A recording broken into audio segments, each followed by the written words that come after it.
All right, guys, welcome to Health Babes podcast. I'm Dr. Becky Campbell with my co-host, Dr. Krystal Hone. Hello. And we have an awesome topic today, PCOS. We've had so many requests for this topic, and I was really picky who I wanted to talk about this. And I actually researched a lot before I asked you guys to be on the show. So yes, we we're did. really excited to have you guys here. Thanks for having us. Yeah, thank you. We're so excited to be here. Yes. Well, let's dive in. So Tallene is a PCOS weight loss registered dietitian. She was diagnosed at age 18 and left scared and confused without much information or guidance from her practitioner, which is, we hear this so often, right? She studied nutritional science and became a dietitian and discovered that eliminating gluten and dairy was a huge key to living healthier with PCOS. And together with her husband, Sirak, a PCOS-focused personal trainer, developed a program meant to make living with the diagnosis easier to both understand and embrace. So welcome. Oh, thank you. Oh, thanks for that introduction. Yeah, it was a great introduction. Yes. Well, why don't we dive in, Beck? So how did you guys start working together? Well, I started as a registered dietitian and I was working with patients one-on-one with only PCOS patients. And then after we got married, Sirak and I started working together because Sirak has great skills in producing and editing and personal training. And that's kind of how it happened. There's like a one word or two word short answer for it, and that's TikTok. Because Tallene was doing great on social media, and while I was with my other job, like TikTok really started to become viral and stuff. So I told her we should be doing some TikToks, and I started to record her doing things and editing them myself. And it was, of course, like a whole entity of its own because it's like filming and stuff. So I started to get involved in that, and TikTok blew up, and then IG Reels and all this stuff, and eventually I ended up quitting my job to join Tallene full force so that we could basically help spread awareness together, IG lives, IG reels, like all the social media, the content that we create. We cover more social media ground together. It is so, your guys' Instagram is so fun. It really is. You guys do an amazing job. So yes. The reels are fun. I like doing the reels too. Yeah. It can get frustrating when, you can't hit the beat or something like that. But when your lips don't sync with the music or exactly. Yes, that is glitches. Yeah. I love it. So why don't we dive into PCOS? What is it? How is it diagnosed? Yeah. PCOS, it's one of the most common hormonal imbalances. 1 in 5 women have PCOS, and it's really manifested as hyperandrogenism and not being able to ovulate. And so what happens is so many women, they go undiagnosed because of so many reasons. And because often they think that doctors feel that, if you're not overweight, you don't have PCOS, or if your labs look fine, you don't have PCOS. I mean, these are all common misconceptions, but you really need 2 out of the 3 to have PCOS, and that's irregular periods, hyperandrogenism, and ovarian cysts. So if you have 2 out of the 3, you probably have PCOS. Yeah, and that already busts a common myth, which is that you have to have ovarian cysts to have PCOS, which is not the case. Right. You can still have hyperandrogenism and or irregular periods. If you have those 2, you can still have PCOS. For those wondering what hyperandrogenism means, it's when you have elevated male hormones such as testosterone. Yes, and we see that a lot in practice. All the time. Yes. And it is a bugger. That is for sure, isn't it? It really is. And a lot of times when we're diagnosed, we're not told how to manage it or even what's happening. So we just continue doing the things that drive the hyperandrogenism and drive the blood sugar dysregulation that really creates the PCOS picture, like overexercising and undereating, for example. And these just make it worse. And we're told to do that. Yeah. Yeah, that's the diet and lifestyle tip we get. Yeah, they'll tell you just need to lose weight, which is, it's just unfortunate. It's very hard with PCOS to lose weight, and people don't understand that. You can't just say go lose weight to someone with PCOS. Yeah. You have to know the science of what's happening to your body. if you're just cutting calories, that's not going to work. But if you know that, oh, blood sugar regulation is so important, what can I do for that?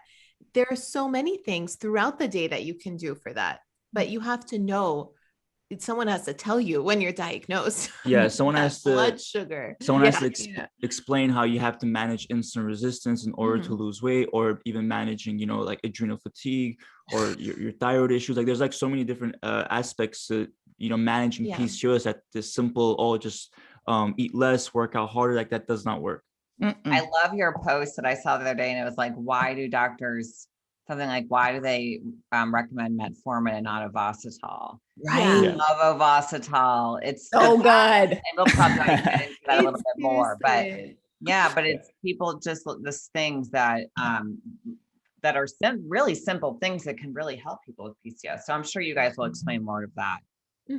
So for anyone that's wondering, it's metformin is usually prescribed to women with PCOS who has insulin resistance, but of course it comes with onslaught of like side effects. And although it can help to treat insulin resistance, it doesn't actually get down to the root cause of insulin resistance.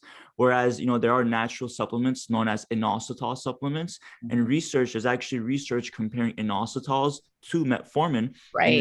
And the research shows they had the same exact results, except that metformin had 5 times the amount of side effects.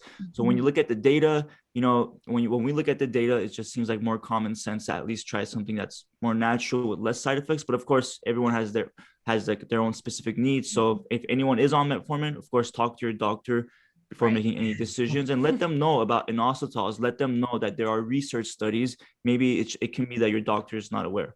Right. And there's different forms of inositol too. So that's why I like Ovasitol, and I was excited to see that you guys do too, because I think it's the testimonials speak for themselves. Like with Ovasitol, especially, I mean, they come in like hotcakes. We have like 1,000 testimonials in a shared album. We screenshot and save all of them. That's great. That's so great. Well, so what are some of the symptoms of PCOS?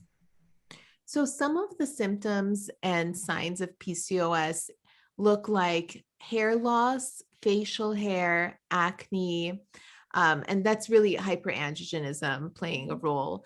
Sometimes weight gain and sometimes not weight gain, and often irregular periods, ovarian cysts, and also, what was I going to say? So speaking on irregular periods, sometimes women, we don't have our period for like an entire year, or it doesn't come regularly and we're not ovulating. And this often creates,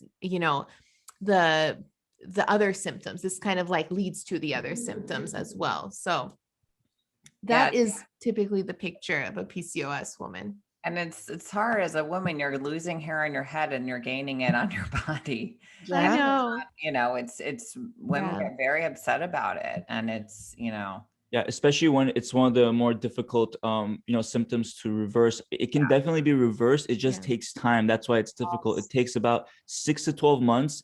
And it's all about diet and lifestyle, managing your insulin resistance, which can be for a lot of women be the most likely cause to basically for the body to overproduce testosterone, which leads to hair loss, facial hair. So managing insulin resistance, managing stress, lifestyle. I want to mention infertility as well, because when we're not ovulating, that's the bottom line. That's often when people find out they have PCOS, when they're trying to get pregnant. Yeah. And that's why it's, just to go on that too, that's why it's so important to like start managing PCOS at a young age, because a lot of doctors, they just tell women, oh, come back when you want to get pregnant and just take birth control. Right. Well, what does that really do? They take birth control, it gives a fake synthetic bleed, and then they go maybe 5-10 years and the PCOS is snowballing in the background, and then they get off the pill, and then now they can't get their period, they can't ovulate. Now they don't know where to start. They're in a worse situation than they were 10 years ago, and that's just because of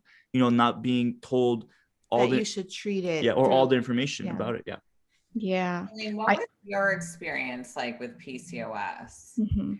I had a ruptured ovarian cyst, and then that's what really made me find out I had PCOS. I went to the hospital. Immediately they said, this is an ovarian cyst. Then I went to the gyno, and she said, okay, you have the string of pearls, like a bunch of cysts all over your ovaries.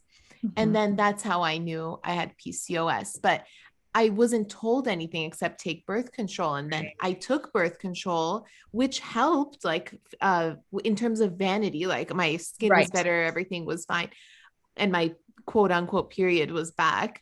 But I still felt like fundamentally my body could heal itself. Like, it should be able to heal itself. What am I doing with this pill, like masking my symptoms, this Band-Aid, So I got off of the birth control pill, but I had no exit plan at the time. I was a freshman in college.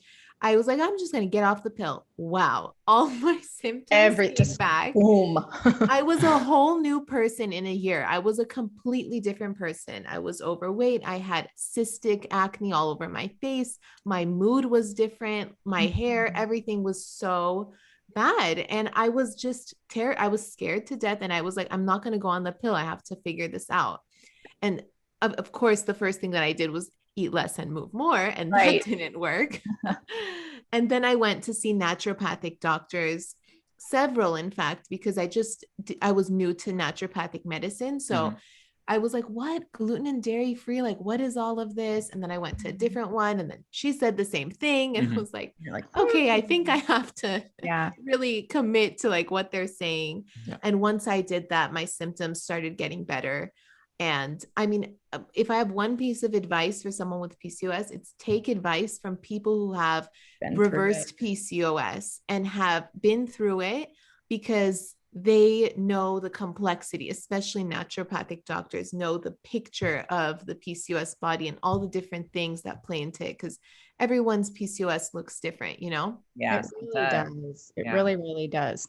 We talked a lot about insulin resistance. What are some other root causes of PCOS and ways to reverse them?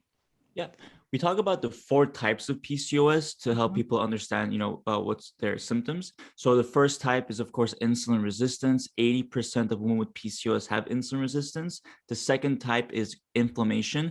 Almost all women with PCOS have chronic inflammation, and you can have more than one type and combinations. The third type is adrenal fatigue. And then the fourth type is, the thyroid. So hypothyroid, hyperthyroid, those kinds of issues. Yeah, absolutely. A lot of times it's all of it. Absolutely. It can be all 4. It can be 3. I think, Tallene, you had insulin resistance, inflammation, and adrenal fatigue, right? Yeah. And I might have had the hypothyroid issue. Oh yeah. But at the time I had my lab tests done, but I was looking at conventional ranges. So they were more broad. So I wasn't, maybe if I was on the higher end of like TSH or something, I wouldn't have realized it back then, especially I had no idea back then. Yep. But it's good to have lab tests done all the time, yearly, to just see what's happening, keep up with your body with PCOS. You got yours done like 3 months ago, and everything was good, except there were some levels with your thyroid that were kind of off. Yeah, it turns out my thyroid is a little bit hypothyroid, like towards that end of the range. Yeah. I mean, you wouldn't know unless you had the blood test done. No. So now I know what supplement to take, and I feel good. Good.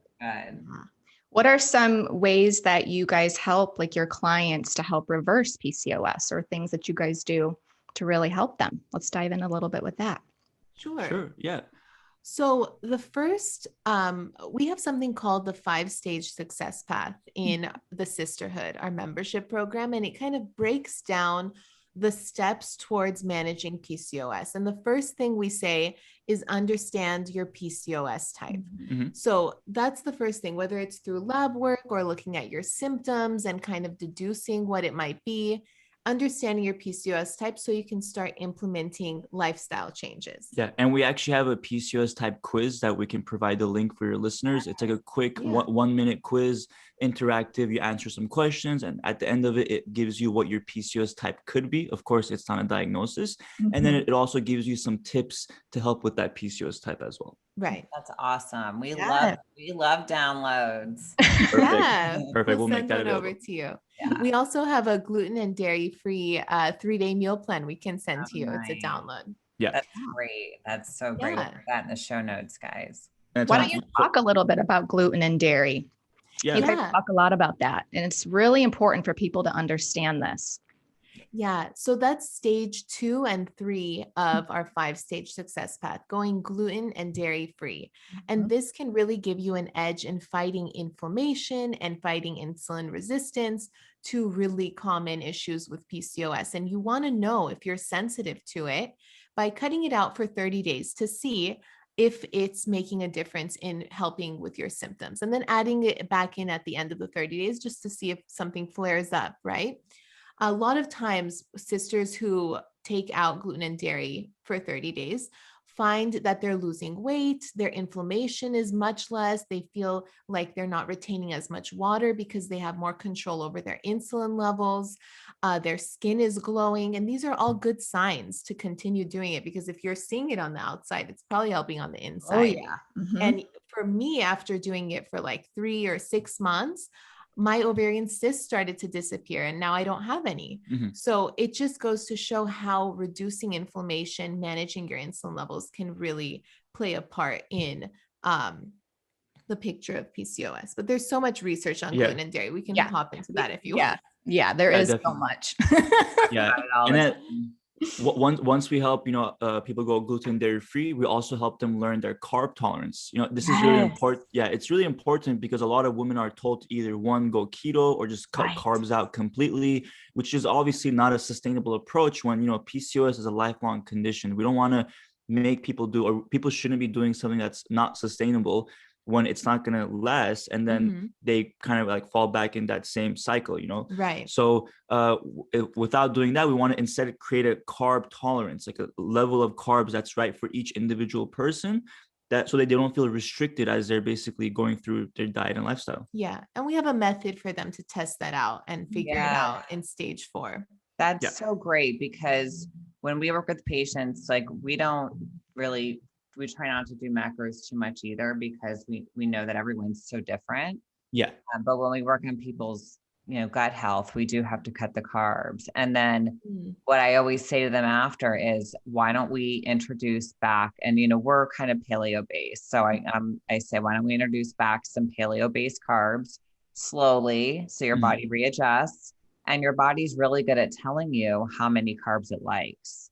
And so if you do better on a little bit more, more carbs, that's great. And some people don't. Like I personally don't eat a lot of carbs, and it's not for any reason. I just don't really like them. My body likes protein and fat more. So your body, I think, is really good at telling you, kind of what it likes. For sure. You guys have a system that's great. I mean, if you're teaching people how to find that out, that's so key, because people need help and they don't always know how to figure that out themselves. Yeah. And too often we're told to just cut out all the carbs. That's how you're going to manage the insulin resistance, your blood sugar control. But there's so many things that affect blood sugar control. It's not just carbs. It's how you work out, what time you eat, how you pair your foods. It doesn't just come down to carbs. So that's why slowly lowering the carbs and then implementing the other things that help with the insulin resistance, the gluten and dairy free, the workouts, which is stage 5 of the success path, which is where Sirak talks all about how to work out for PCOS. Can you talk about that? Because I was just going to ask you that. Absolutely. So when it comes to working out with PCOS, we don't like the common things that are told to women. Just work as hard as possible, just focus on burning calories at the gym and you'll be fine. Whereas that doesn't really work for like a long sustainable approach. You don't want to focus on burning or losing weight at the gym. You want to lose weight after the gym, meaning that your body is functioning correctly, so that its metabolism is working properly, so that it's insulin sensitive and it's basically functioning to help you lose weight. So how do we do that? Well, we focus on workouts to help with the root issues of PCOS. One, that is insulin resistance. So we incorporate light weight training, and weight training in research has been shown to actually improve insulin sensitivity. Your body has more muscle, therefore has more storage for glycogen. Second, we want to improve metabolism. Again, light weight training, or weight training specifically, has been shown in studies to improve metabolism permanently as long as you maintain that muscle. And then third, we also want to keep stress hormones low, because a lot of women, they're told to just do like kickboxing or go running for hours. Exactly. Yeah, exactly. And that's definitely it may work for some people, but for a lot of women with PCOS, that just aggravates their stress hormones like cortisol. And again, cortisol has been shown to actually lead to weight gain, specifically in the midsection. So we're trying to, from what you can tell, we're trying to tackle all these 3 different pillars with the correct workout, so that you're basically making your metabolism better, you're improving your insulin resistance, you're keeping stress hormones low, so that after your workouts, the next day, your body's still continuing that momentum of like burning and just feeling better. Yes, I love that. I love that. So many women with PCOS, I find they're just pushing it so hard at the gym, wanting to lose weight. And it's a hamster effect, right? Their cortisol is so high, their blood sugar is dysregulated. It's just a wheel. It's really hard.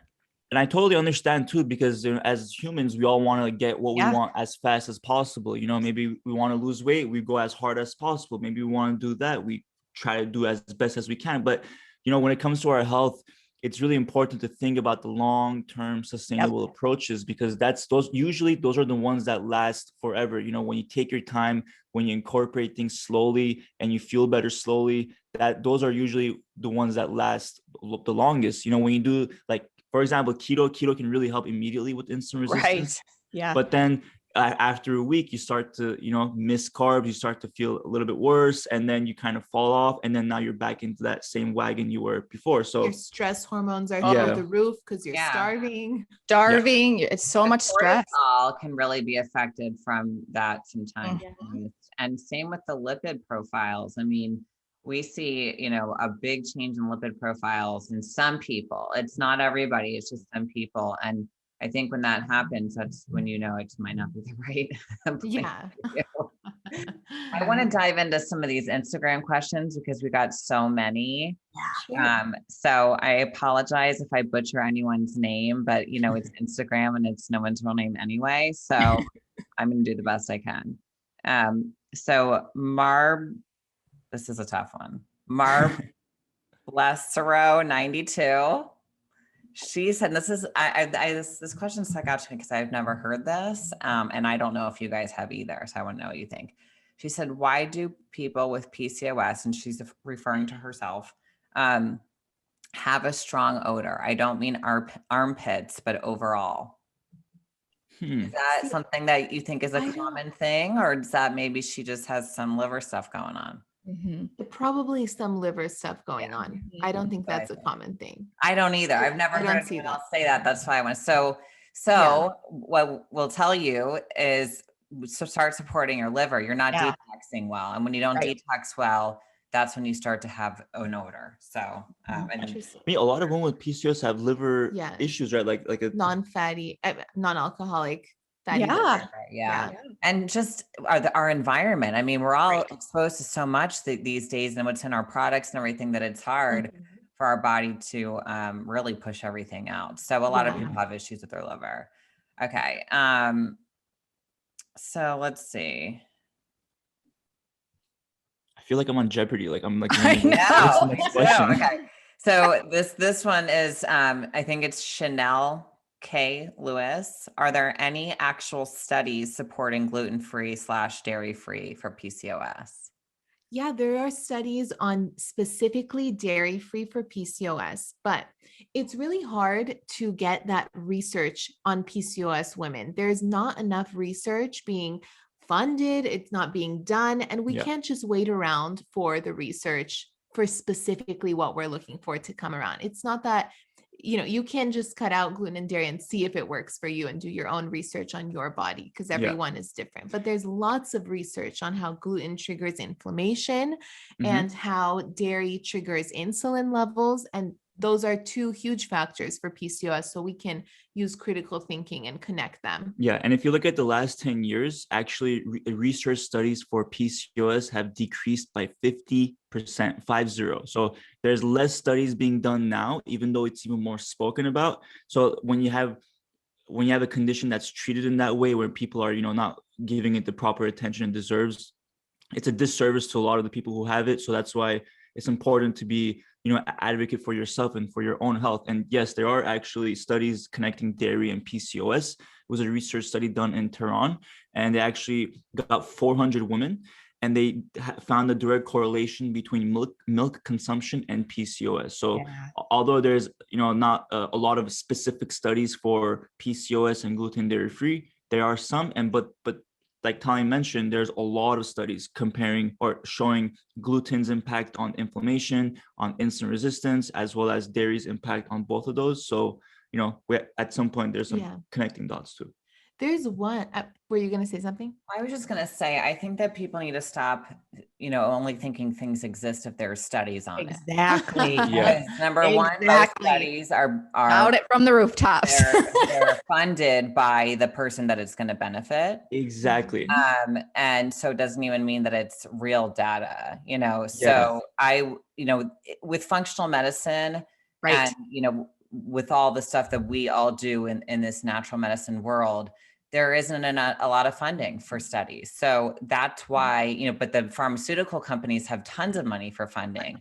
So they're the ones who fund studies. So don't rely on, if there's no study, then it's not true, because that's not, we know you and I, and all of us have worked with enough people to see the difference. We see exactly. Yes. I mean, there's the people, right? There's a reason why we get so many testimonials and there's so many followers, because it works like for so many people, we're not just randomly getting followers. Like clearly it's life-changing. My DM box is full of people saying their life has changed by going gluten and dairy free. And some books that talk about gluten and dairy free for PCOS, for anyone interested, PCOS SOS, written by Dr.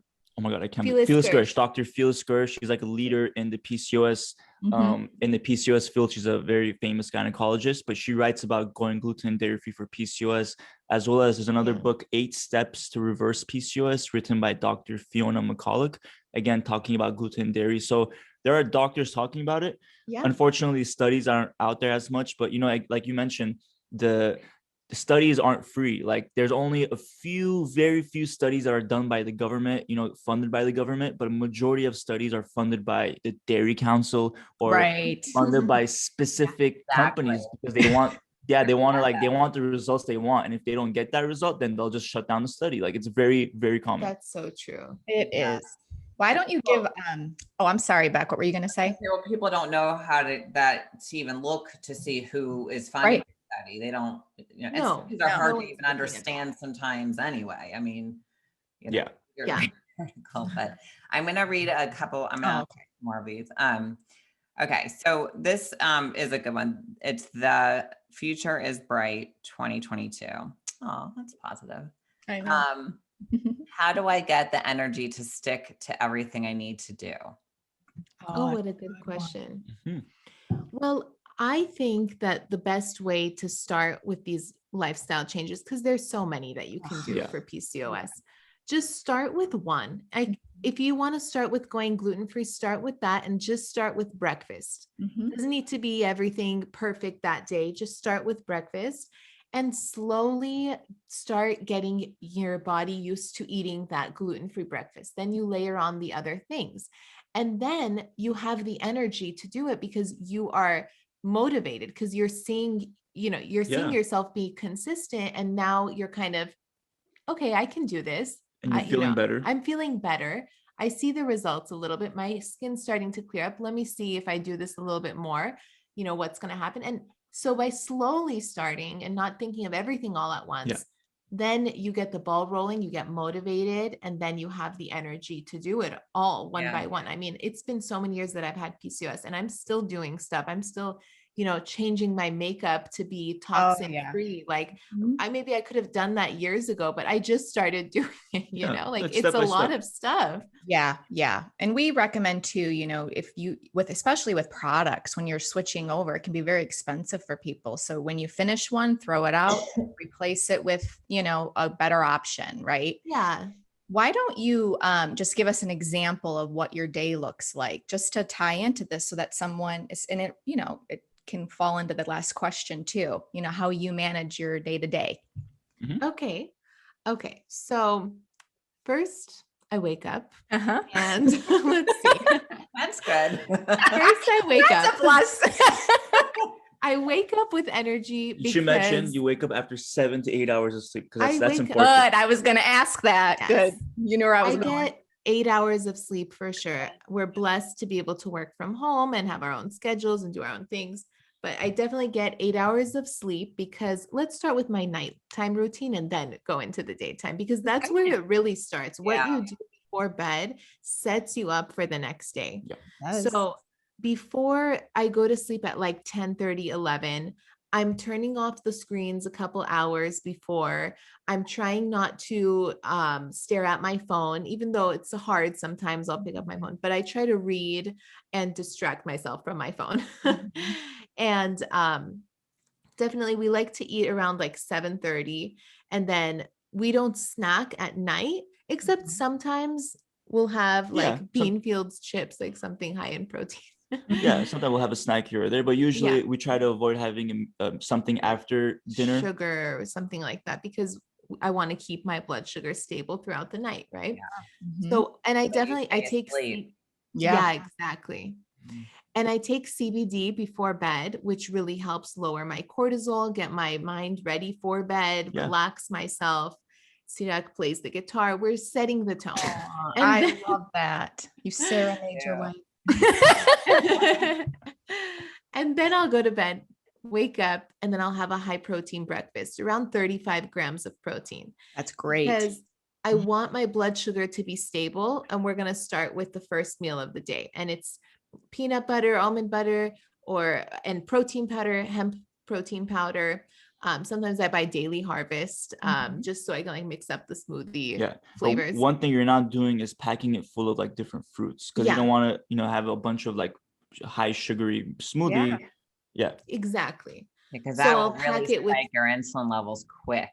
And it sets the tone of your day in the morning. And that can be like a controversial thing when you tell people, oh, I just like to have one fruit a day, or like we recommend when you're starting to manage your PCOS and insulin resistance, try to limit fruit to maybe one fruit a day or one serving a day until you feel like your insulin resistance is under control. Then you can start adding back more. But like in the morning, you don't want to just add a bunch of fruit. That's going to spike your blood sugar and then going to make you feel hungry again in maybe like an hour or something. We'll do that all the time. I mean, and then they go to the smoothie places that have like acai bowl, sugar, syrup, fruit, a little bad version of protein powder, and then they're starving and cranky in an hour. Exactly. And that was me back in the day. I was like, oh, acai bowls, they're so healthy. They're like the worst. They're the worst. You were saying after your smoothie? Okay, so then I have breakfast, work a little, lunch. Oh, we meditate in the mornings now. I love that. We do like a quick 5-minute meditation just to start the day, get our minds at ease. We use like the Headspace app for anyone who's interested, but there's a lot of free apps out there these days. And then we have a set lunch time, 12:30ish. We definitely have lunch. We don't skip lunch. We don't work through lunch. It's important to have that for blood sugar control. So we have lunch, which is typically either gluten-free turkey sandwich with like avocado, turkey, and some carrots or something, or I'll get salads from Sakara, because I feel like they're so delicious, and it's going to be a lot of work to make a salad for myself sometimes. So I mix it up with the meal delivery services. And the third tip I would give is also leftovers from the dinner before. So for anyone who's like trying to meal plan, or anyone who has a busy schedule, like it can be really useful to use your last night's dinner, whatever leftover you have, to have lunch the next day. It saves you time and it saves you like money, and just like it's a great way to schedule. So it's either a leftover turkey sandwich, or if I'm in the mood to order a meal delivery service because I'm sick of my own cooking, Sakara. You're getting in very balanced meals, right? So your protein, your fat, exactly. And I post pictures sometimes, and I like separate my plate. I'm like, this much protein, this much fat, this much carb. And then we'll go on a walk after lunch. Again, great for blood sugar control, like a 15-20 minute walk around the community. It helps with metabolism. And then work a little, and then prepare dinner around 5 and eat around 7. You skipped the working out. Oh, we work out. We work out at 5. I'm sure there's a lot of people wondering what's the best Yes. time to work out. Honestly, there's like no real best time to work out, but there are a couple of things I'll say. Some people mention that if you work out earlier in the morning, it will boost your metabolism for the rest of the day, which is true. But honestly, it doesn't make the biggest advantage. Like you can still work out later in the day and still see great results. The other thing I will say is like, don't work out too late at night. If you're working out at like 8, 9 p.m., that's going to raise your metabolism. Yeah, it's going to raise your cortisol levels a bit, and then you're not going to be able to fall asleep as easy or even get the deep sleep that you're looking for. So just try to avoid working out too late in the day. That is such a good point. I'm so glad you said that because I cannot work out at night. I will be wide awake. It gives you energy. If you do the right type of workout, it gives you energy. Yeah. So it doesn't put you to sleep. No, unless it's yoga, which I was doing at one point, like at night, again, to get away from my phone. Yeah. But yeah, I mean, if you work out in the morning, like you said, Becky, it can definitely give energy for the rest of the day, but you don't want to do that late at night because then you're not gonna be able to fall asleep. Yeah.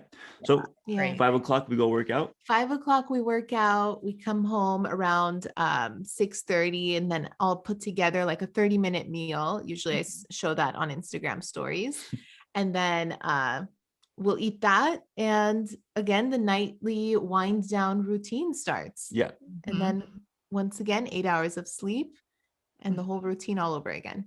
That's great. That's you great. guys, they have such a great Instagram page. They have a lot of followers. I mean, it's amazing. You guys built something wonderful. It's great. Thank you. So why don't you tell us where we can find you so people can go to your Instagram and anything else, anywhere else you want to lead them. Sure. Our Instagram is at PCOS.weightloss, PCOS.weightloss. And that's where you can see we have daily posts, but we also have stories where Tallene talks about what she eats in a day, shows our workouts and a lot of fun content like that. And we also have a podcast. It's called A Sister and Her Mister. I love that. Yeah. A sister is spelled CYSTER. If it was the other way, it would be really weird. Creative. I love the name creative. of your I was reading it the other day and I'm like, look how they spelled sister. Thank you. I appreciate that. Yeah. And the podcast, A Sister and Her Mister, you can find it anywhere where podcasts are available. And of course, we have Dr. Becky Campbell on the podcast in a couple of weeks. So that's going to be really fun. And then if you want to join the Sisterhood, our membership program for PCOS, it's at PCOSweightloss.org, PCOSweightloss.org. You can join there. You can also take the quiz on our website, as well as, find our blogs and our videos. So we have a lot of information on our website as well. And are these all links on your Instagram, right? If you go into your bio, a lot of people don't even know how to do that. But if you go to someone's Instagram and you look at their bio, there's usually a clickable link. And if you click on it, there's everyone's stuff. So go onto their Instagram, and then that's where you can really find a lot of their great stuff that they have. Yeah, exactly. We have the quiz there. We have the membership there. We have like our YouTube channel link there for you, our podcast. So if you want anything about PCOS, like Becky said, go to our Instagram. You'll find all those links there. Well, thank you guys so much for coming on. You guys are great. We talked yesterday, and I just love you guys. You're really just, I love you as a couple. Yes, it's so cute. He's so supportive. It's just, I love it. Thank you. Thank you. No, but you're really, it's a really cool, an interest you've taken in this as her husband too. You can really tell you're passionate about it too. You guys are so great, and you really know what you're talking about. So thank you so much. Thank you. Oh, absolutely. We really appreciate being on here, and thank you for the great interview. Thank you.